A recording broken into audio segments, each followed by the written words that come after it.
Well, yung sa akin kasi, appeal ko yun bilang kasamahan, bilang kaibigan din, no? Nakasama ko ng putol yan. Pero, just to be fair to everyone,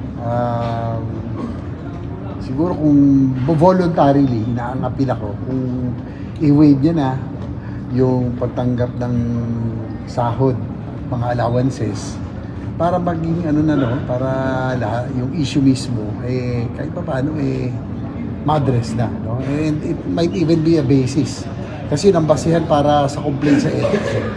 Alam naman na po natin na gusto man natin aksyonan kapag sinunod mo ang proseso, talagang napakatagal, no? Una, pang 5 pa yung kaso niya.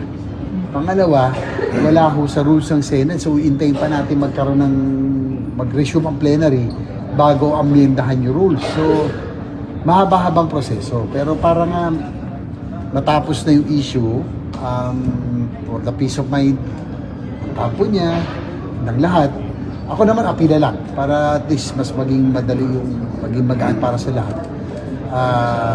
Kung pwedeng i-waive na at hindi natanggapin hindi niya kunin yung sweldo tsaka yung allowances. Sir, Sir, sa mga taga-gobyerno, sabihin dapat umiral din sa mga taga-gobyerno yung no. Matataas ko po siya ng gobyerno yung no work no pay. Ay, kasi bawat empleyado ng pamahalaan malate nga lang, mag-absent. Lahat naman tayo, kahit sino ordinary empleyado, kinakaltasan, no? So, kaya lang siguro yung mga sumulat ng mga senators doon, hindi naman na-force ito na mangyayari ganito. So, kaya kailangan amyendahan talaga yung rules mismo. Kaya lang, ito take time. Hindi naman natin pwedeng sundin yung mga basta lang ng pressure, yung mga may grupo dyan, gusto unahin ito. Hindi dahil sikat yung kaso o mainit, kaya lang, meron tayong proseso. Kaya nga sa korte minsan inaabot ng taon Kung susundin talaga natin ang proseso, the legal process at lahat, talagang medyo matagal. So, yun lang. Apila lang to para maging mas madali ang trabaho natin lahat. Sir, would you... Nagkausap kayo, sir? Nagkausap kayo? Hindi nga, wala nga nakakausap sa kanya. Sir, would you ask the other senators to make the same appeal? Nasa kanila yun.